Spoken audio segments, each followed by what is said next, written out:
Assalamualaikum warahmatullahi wabarakatuh. Selamat pagi semuanya. Perkenalkan kami dari kelompok 9 akan mempresentasikan mengenai materi One Sample T-Test, Chi-Square Goodness of It, dan juga Chi-Square Independent.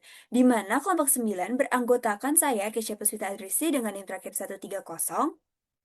Saya Nurul Anam dengan NIK akhir 033.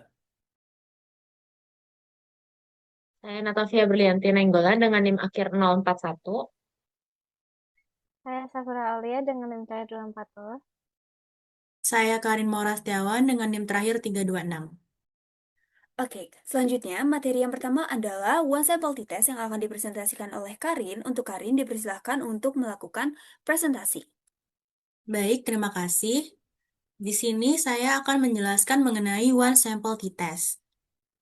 Jadi One Simple T-Test itu adalah sebuah metode analisis yang bisa digunakan untuk membandingkan antara satu variabel saja. Nah, teknik ini bertujuan untuk menguji apakah suatu dari nilai tertentu itu memiliki perbedaan yang signifikan dibandingkan dengan rata-rata sampelnya. Nah, di sini One Sample T-Test juga bisa digunakan untuk menguji hipotesis dalam statistik deskriptif. Jadi metode ini tuh merupakan salah satu statistik parametrik yang menunjukkan bahwa datanya itu harus berdistribusi normal. Nah, di sini terdapat hipotesis untuk one sample t-test itu sendiri. Yang pertama adalah hipotesis nol atau H0.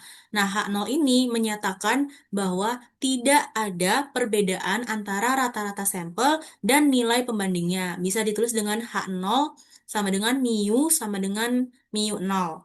Nah, yang kedua adalah hipotesis alternatif atau H1. Nah, H1 ini menyatakan bahwa ada perbedaan antara rata-rata sampel dan nilai pembandingnya. Ditulisnya H1 eh, mu tidak sama dengan mu 0. Nah, selanjutnya ada rumus one sample t-test yang bisa digunakan, yaitu T hitung sama dengan rata-rata sampel dikurangi nilai parameter atau mu 0-nya dibagi dengan dibagi dengan standar deviasi sampel per akar N atau jumlah sampelnya. Mungkin nanti kita akan masuk ke pembahasannya lebih lanjut. Nah, di sini ada interpretasi hasil one sample t-testnya. Yang pertama, kita harus menentukan nilai awalnya, yaitu signifikansi atau alfa. Seperti yang kita tahu, biasanya alfa yang digunakan itu adalah 0,05 atau 5%. Kemudian ada derajat kebebasan atau degree of freedom-nya. Untuk one sample t-test itu sendiri, degree of freedom-nya sama dengan N min 1 dengan N yang merupakan jumlah dari datanya. Nah, yang kedua, kita bisa membandingkan T hitung dengan T tabelnya. Nah, nilai T tabel itu diperoleh dari distribusi T dengan degree of freedom dan tingkat signifikansi alfa per 2 untuk pengujian dua arahnya. Nah, keputusannya ada dua. Yang pertama, jika T hitung lebih dari T tabel yang mengindikasikan bahwa ini berbeda secara signifikan, maka H0-nya ditolak. Namun, jika T hitung kurang dari T tabel, maka tidak berbeda secara signifikan dan H0-nya diterima. Nah, di sini kita bisa melihat ada beberapa langkah-langkah untuk melakukan one sample t-testnya. Yang pertama, kita bisa menentukan hipotesis seperti yang sudah saya jelaskan di awal tadi, yaitu H0 dan H1-nya. Nah, H0 di sini akan menunjukkan bahwa tidak ada perbedaan signifikan antara rata-rata sampel dengan nilai acuan, sedangkan H1 menunjukkan adanya perbedaan signifikan antara rata-rata sampel dengan nilai acuan. Yang kedua, menentukan tingkat signifikansi atau alfa. Nah, tingkat signifikansi atau alfa ini tuh merupakan batas toleransi kesalahan-kesalahan yang dapat diterima. Nah, biasanya standar yang digunakan itu dalam penelitian sebesar 0,05 atau 5%. Nah, yang ketiga bisa melakukan uji asumsi atau normalitasnya. Nah, untuk sampel atau data yang kurang dari 50 jumlahnya itu bisa menggunakan uji Shapiro-Wilk. Tapi kalau misalnya sampel atau datanya itu lebih dari 50, maka bisa menggunakan Kolmogorov-Smirnov. Nah, nanti ketika hasil uji normalitasnya itu menunjukkan lebih dari 0,05, berarti data tersebut normal atau berdistribusi normal dan bisa kita lanjutkan untuk menghitung t-testnya. Nah, kemudian yang keempat, kita bisa mengumpulkan data dan juga menghitung statistik deskriptifnya, kemudian menghitung nilai t-hitung, eh, selanjutnya menentukan keputusan dan menarik kesimpulan, serta melaporkan hasilnya. Selanjutnya, saya akan membahas contoh menggunakan SPSS-nya. Baik, di sini ada data tinggi badan mahasiswi di kelas AKT 24C. Di sini datanya ada sebanyak 20 data. Nah, untuk langkah pertama kita bisa copy datanya dulu. Kemudian kita masuk ke SPSS-nya. Kemudian kita paste. Nah, kemudian kita ke variable view, kita ubah di sini untuk namanya em, tinggi badan mahasiswi. Nah, kemudian untuk desimalnya kita bisa 0, bisa juga 2 untuk melihat desimalnya. Tapi di sini saya menggunakan desimal 0. Kemudian kita balik ke data view.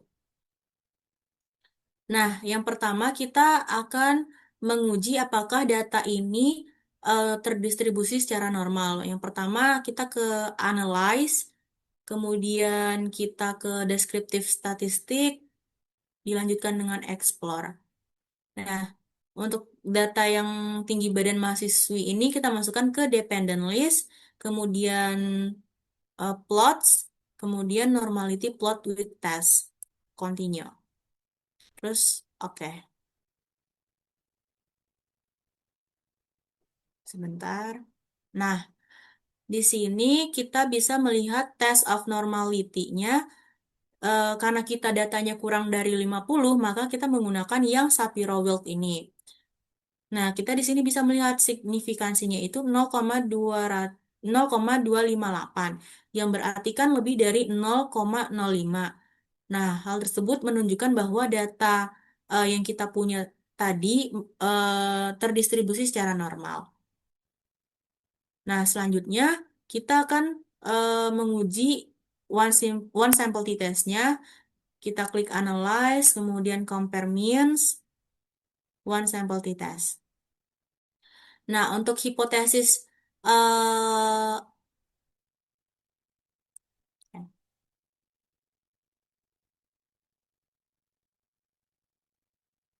nah, untuk hipotesis nolnya, rata-rata tinggi badan mahasiswi di AKT 24C itu sama dengan 155 cm.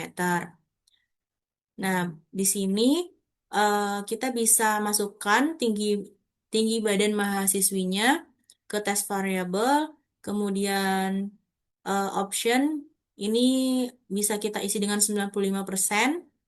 Kemudian tes value-nya karena hipotesisnya tadi 155 yang akan kita bandingkan, maka kita isi dengan 155. Klik OK. Nah, di sini muncul one sample t-testnya. Dengan N merupakan jumlah datanya, kemudian rata-ratanya ternyata di sini 159,65. Kemudian ada standar deviasinya 5,896, kemudian standar error mean-nya 1,318.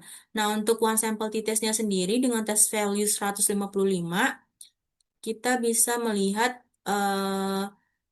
mean difference-nya ini ada 4,650 dan sig to tail-nya itu 0,02.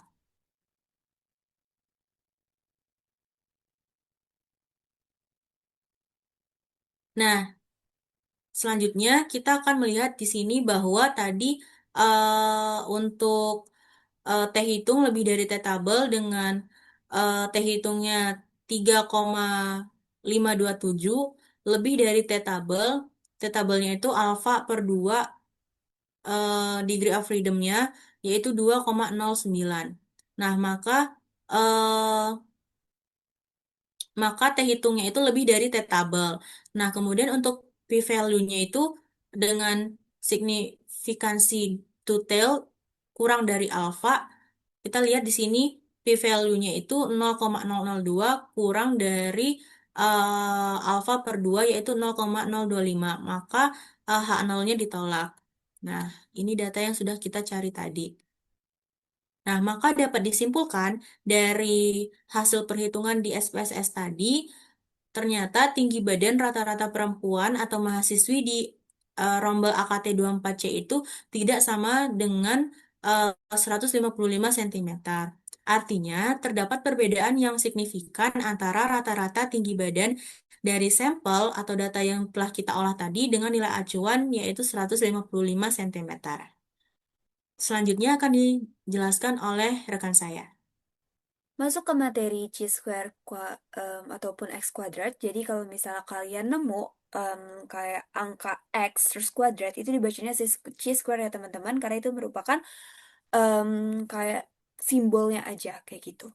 Abis itu chi-square itu apa sih? Chi-square itu merupakan metode statistik non-parametrik yang digunakan untuk menguji apakah terdapat perbedaan signifikansi antara distribusi data yang kita amati dan juga yang kita harapkan berdasarkan suatu hipotesis yang ada. Lalu jenis ujinya itu ada 3, yaitu goodness of fit test, lalu test of independence, dan juga homogeneity. Dan yang kali ini akan kita bahas adalah fit test dan juga test of independence. And next. Oke, karakteristik dari distribusi chi-square itu sendiri yang pertama adalah bentuk kurvanya itu pasti miring positif dan juga tidak negatif, di mana didasarkan pada suatu derajat kebebasan atau simbolnya adalah df. Lalu df ini berubah, kalau misalnya df berubah, maka kurvanya juga berubah. Nah, karakteristik dari chi-square ini tidak tergantung dari jumlah data, melainkan tergantung pada jumlah kategorinya. Kategorinya itu bisa berupa jenis kelamin, dan lain-lain.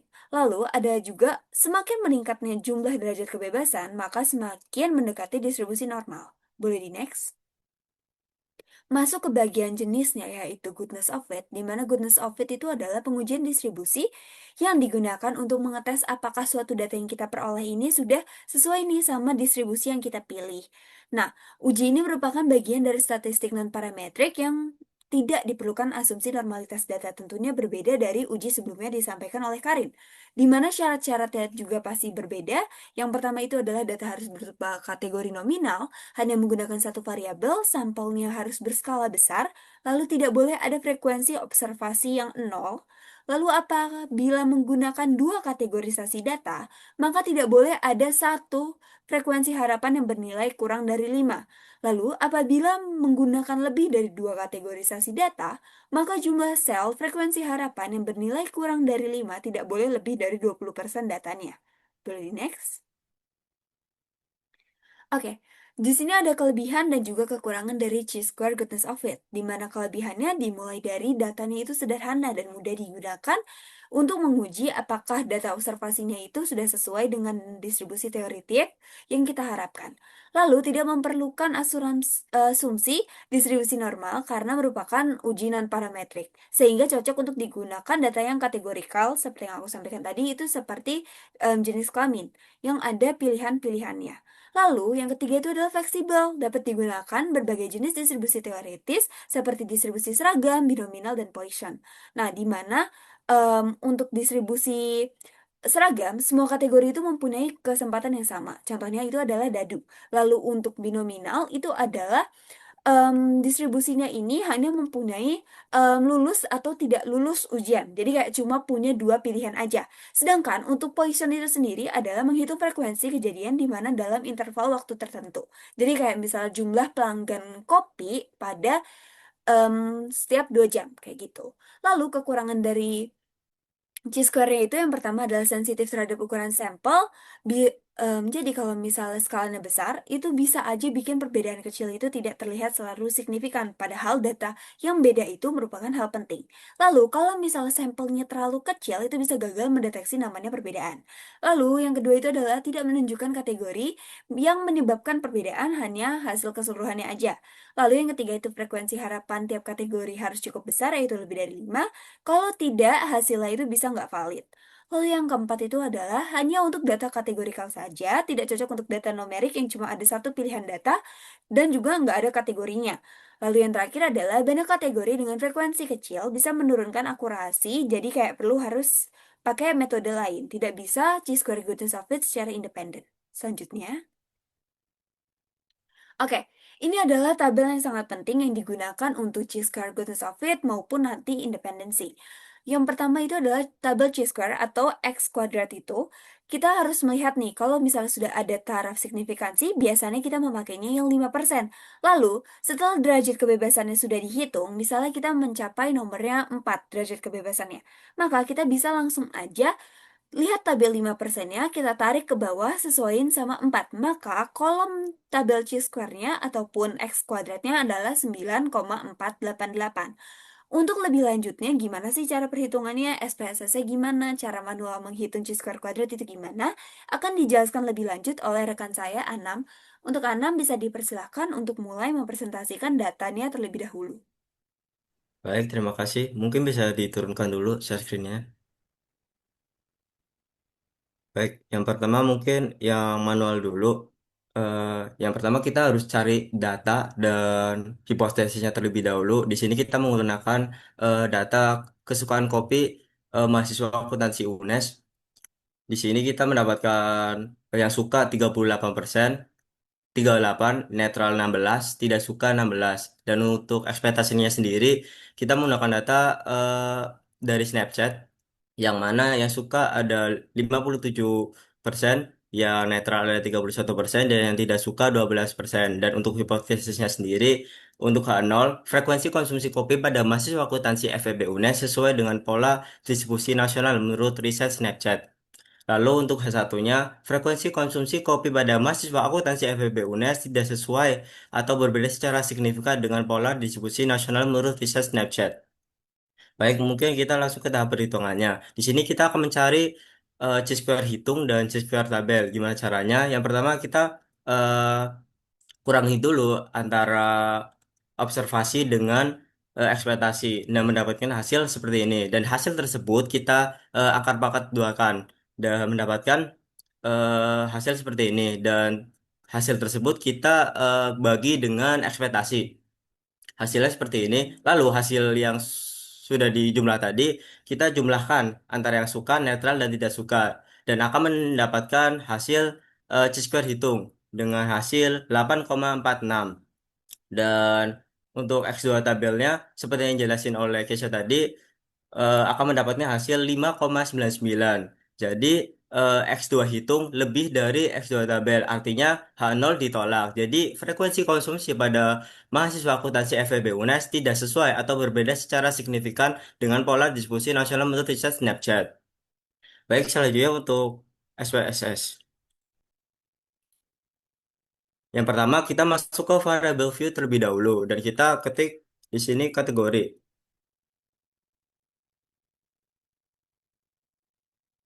Maaf.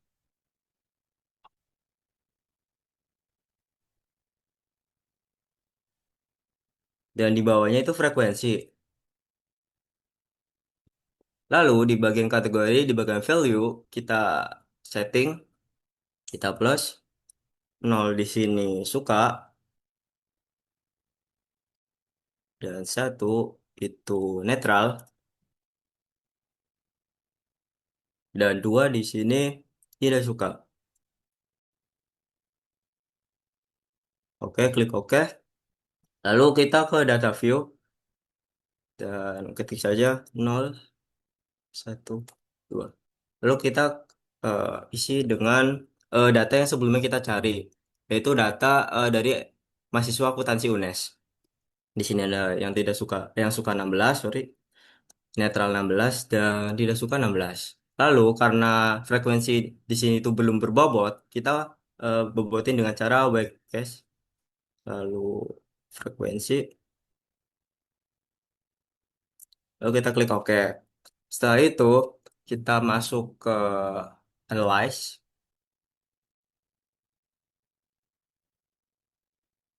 non parametric test, chi-square,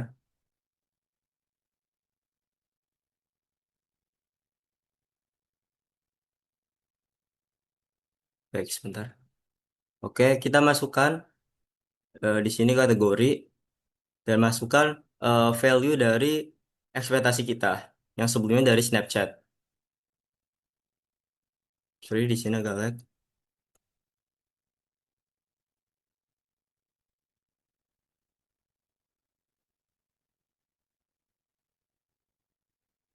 Oke, masukkan.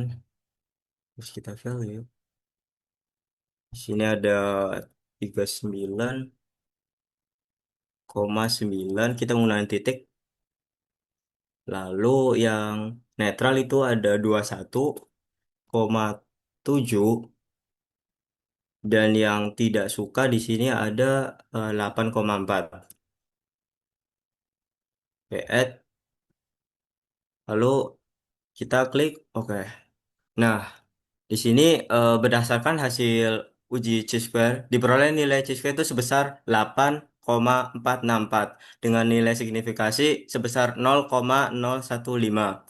Nah, nilai signifikasi tersebut itu lebih kecil dari tarif signifikasi 0,05 atau eh, signifikasi yang sering diuji oleh peneliti sehingga H0 itu ditolak dan H1 diterima. Dengan demikian, frekuensi konsumsi kopi pada mahasiswa akuntansi FEB UNES berbeda secara signifikan dengan pola distribusi nasional menurut Snapchat atau suka 57%, netral 37%, tidak suka 12%. Nah, hasil ini menunjukkan bahwa pola konsumsi kopi mahasiswa tidak sesuai dengan distribusi nasional yang dijadikan sebagai acuan penelitian. Mungkin selanjutnya akan dijelaskan oleh rekan saya. Nah, uji Chi-square yang kedua adalah independence.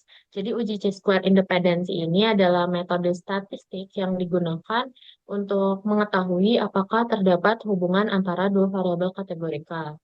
Di mana yang dimaksud kategorikal ini adalah data yang berbentuk kelompok atau kategori, misalnya jenis kelamin, ada perempuan dan laki-laki, terus status pernikahan, tingkat pendidikan, atau pilihan produk.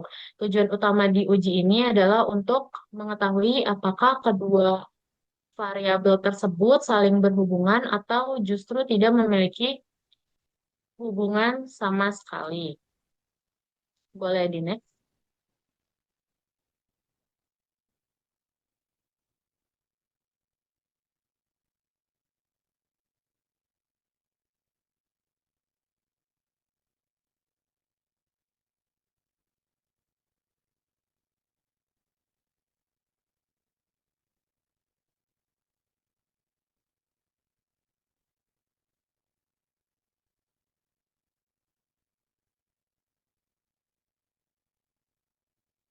Oke, selanjutnya adalah syarat dan karakteristik uji Chi-square independensi.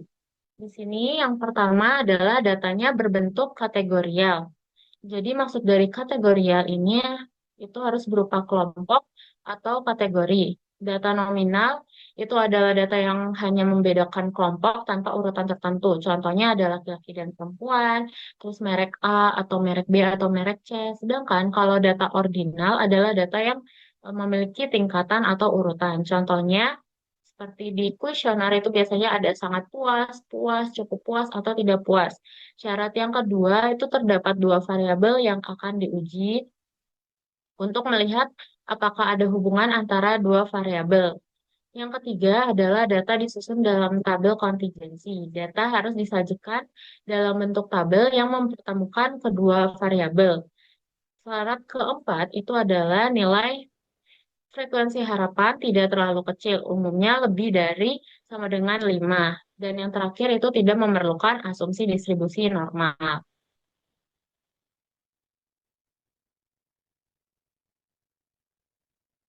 Selanjutnya kita akan masuk ke kelebihan dan kekurangan Chi-square independensi. Yang pertama, tentu mudah digunakan dan perhitungannya relatif sederhana. Yang kedua, tidak memerlukan asumsi distribusi normal dan tidak memerlukan asumsi distribusi normal karena dia merupakan non-parametrik. Yang ketiga adalah cocok digunakan untuk data kategorikal. Yang keempat dapat digunakan pada berbagai bidang penelitian seperti sosial, bisnis, kesehatan, dan yang lainnya. Dan yang terakhir itu dia mampu menguji hubungan antara dua variabel secara jelas. Sedangkan kekurangan chi-square independensi ini, dia tidak menunjukkan kekuatan hubungan, tidak menunjukkan hubungan sebab akibat, sensitif terhadap ukuran sampel, dan syarat frekuensi harapannya itu harus lebih dari 5. Dan yang terakhir adalah hasil dipengaruhi oleh cara pengelompokan. Selanjutnya. Selanjutnya kita akan mengetahui bagaimana rumus dalam melakukan uji chi-square ini. Yang pertama kita mencari nilai expected yang disimbolkan oleh huruf P dengan cara menghitung total baris dikali total kolom dibagi total keseluruhan. Selanjutnya kita mencari nilai DF atau degree of freedom atau nilai atau kebebasan yang dengan rumus baris kurang 1 dikali kolom kurang 1. Selanjutnya kita menghitung chi-square independen dengan chi-square sama dengan sigma dari 0 dikurangi E kuadrat dibagi E. Selanjutnya dalam mengerjakan atau menguji uji chi-square independen ini, langkah yang pertama adalah kita harus menentukan hipotesis, yang kedua kita menyusun tabel kontingensi, yang ketiga menghitung total, menghitung frekuensi harapan, menghitung nilai chi-square atau X2, menentukan derajat kebebasan atau degree of freedom, ketujuh menentukan nilai kritis, kedelapan pengambilan keputusan, sembilan menarik kesimpulan. Selanjutnya akan kita melakukan uji chi-square independen yang akan saya serahkan ke teman saya, Safira. Oke, baik. Selanjutnya kita akan melanjutkan uji chi-square independen menggunakan SPSS terlebih dahulu. Oke, baik. Jadi di sini itu kita sudah ada data dari kurang lebih ini datanya sama yang tadi digunakan untuk menguji chi-square good of it, yaitu merupakan data copy dan tidak suka copy dari mahasiswa FEB di Universitas Negeri Semarang.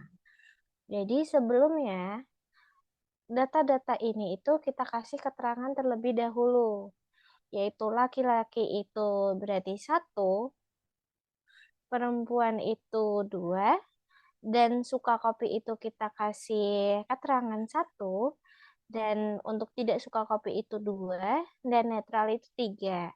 Kenapa sih kita harus ngasih kayak keterangan-keterangan berupa angka? Karena SPSS sendiri ini tidak menerima kalimat teman-teman untuk datanya. Jadi kita harus ibaratnya harus mengolah datanya terlebih dahulu dengan mengasih keterangan berupa angka. Lalu kita copy untuk dua data ini.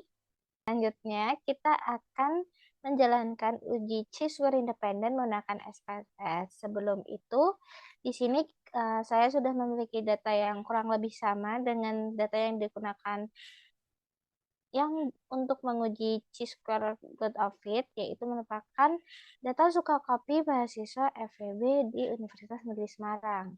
Nah, untuk jenis kelamin, ini kita kasih keterangan terlebih dahulu, laki-laki itu 1, lalu perempuan itu 2, begitu juga dengan suka kopi. Untuk yang suka kopi ini, kita kasih keterangan 1, lalu 2 itu untuk tidak suka kopi, dan 3 itu untuk netral. Nah, kenapa sih teman-teman harus kasih keterangan berupa angka? Karena SPSS sendiri ini tidak menerima kalimat atau kata-kata. Jadi, teman-teman harus ubah dulu dari kata menjadi nomor atau angka. Lalu selanjutnya kita langsung saja ke SPSS, kita ke variable view. Lalu di sini itu kita klik JK sesuai dengan tadi kolom teman-teman yang pertama. JK itu untuk jenis kelamin, lalu SK untuk suka kopi. Nah, di label sini teman-teman bisa mengungkapkan kepanjangan dari JK, yaitu jenis kelamin, lalu suka kopi. Nah, Untuk value sendiri di sini itu 1 berarti untuk laki-laki, lalu kita pencet add, lalu 2 itu untuk perempuan. Lalu kita klik OK. Maaf ya teman-teman.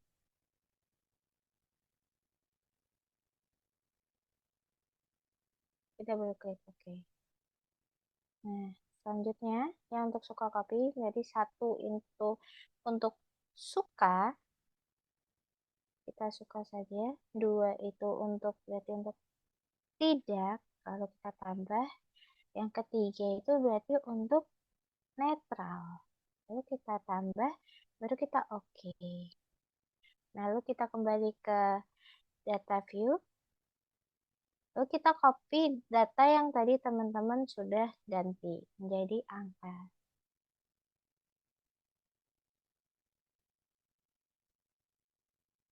Jadi seperti ini.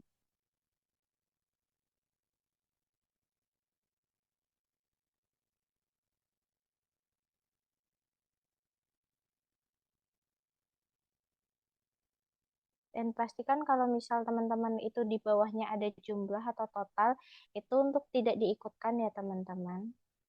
Jadi benar-benar hanya kita paste.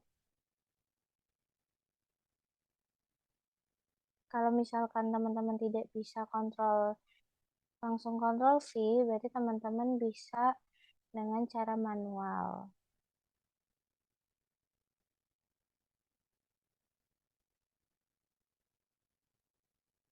Lalu yang SK juga kita masukkan.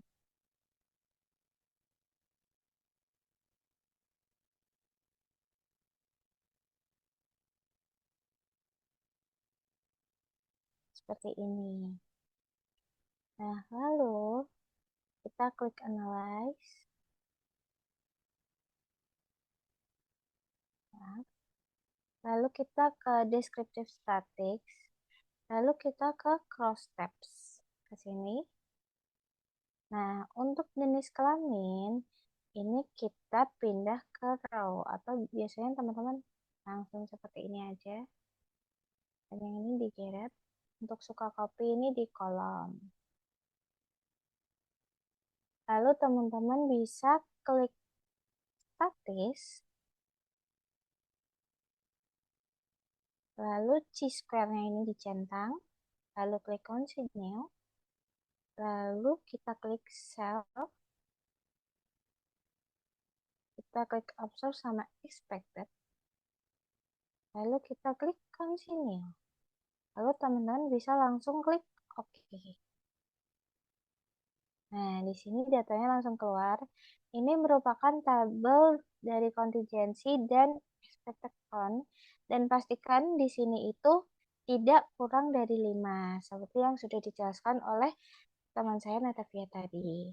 Nah, hasilnya ini bisa dilihat di sini teman-teman. Untuk value-nya itu ada di 3,450. Lalu degree of freedom-nya itu ada 2. Dan p-value-nya itu ada 0,178 yang dimana ini tuh digunakan untuk kita ibaratnya menyimpulkan dari hipotesis kita. Nah, lalu di sini akan kita bandingkan dulu dengan perhitungan secara manual. Yang mungkin di awal bisa dijelaskan kembali oleh Natavia. Dari data tadi yang sudah dijelaskan oleh Safira, kita bisa tahu dari tabel kontingensi, itu jenis kelamin, kita bagi antara suka kopi, ada yang suka kopi, tidak suka kopi, dan juga netral. Itu kita data ada 14 yang menyukai kopi, laki-laki yang menyukai kopi ada 14, sedangkan laki-laki yang tidak menyukai kopi ada 2, sedangkan laki-laki yang netral itu ada 6. Begitu juga dengan perempuan, kemudian kita totalkan. Lalu perhitungan expected-nya akan kembali dijelaskan oleh Safira. Oke, baik. Sebelum itu, izinkan saya menjelaskan hipotesisnya kembali. Jadi, H0 di sini itu tidak ada hubungan antara jenis kelamin dan preferensi konsumsi kopi pada mahasiswa akuntansi FEB UNES. Lalu, H1-nya merupakan terdapat hubungan antara jenis kelamin dan preferensi konsumsi kopi pada mahasiswa akuntansi FEB di Universitas Negeri Semarang. Nah, karena tadi udah dijelaskan tabel kontingensinya, lalu kita ke perhitungan expected-nya. Rumusnya ini dari total baris dikali total kolom dibagi total keseluruhan, yang dimana itu mendapatkan angka sebesar 11,94 11,94, lalu 5,03, lalu 50,3, dan 26,06, 10,97, 10,97. Ini tuh merupakan 11 ini berarti mempresentasikan laki-laki untuk suka kopi. Lalu untuk yang 5 ini berarti tidak suka kopi laki-laki, dan selanjutnya yang teman-teman. Lalu di sini bisa kita gabungkan jadi satu tabel kontingensinya dengan expected-nya untuk kita perbandingkan. Lalu kita masuk ke rumus chi-square yang didapat dari sigma 0 atau kontingensi dikurangi dengan E atau expected dikuadratkan lalu dibagi dengan nilai expected-nya. Di sini itu mendapatkan untuk laki-laki suka kopi itu ada di 0,35, lalu untuk laki-laki tidak suka kopi itu ada 1,82, lalu untuk yang netral laki-laki itu ada 0,11, sedangkan yang perempuan itu ada 0,16, 0,84, 0,09. Lalu kita jumlahkan itu menjadi 3,450. Di sini kita memakai derajat kebebasannya itu ada 2, didapatkan dari baris dikurangi 1 dikali kolom dikurangi 1. Nah, karena kita itu memakai 0,05, jadi angka 5,91 ini didapatkan dari tabel chi-square yang tadi sudah dijelaskan oleh Keisha. Nah, di sini langsung kita ambil kesimpulan yang dimana 3,450 ini kurang dari 5,991 yang dimana berarti H0-nya itu diterima. Nah, sebelum kita masuk kesimpulan, dari data ini itu bisa kita bandingkan teman-teman dengan hasil dari SPSS tadi, bahwa datanya ini sama, bahkan perhitungannya pun cukup jelas.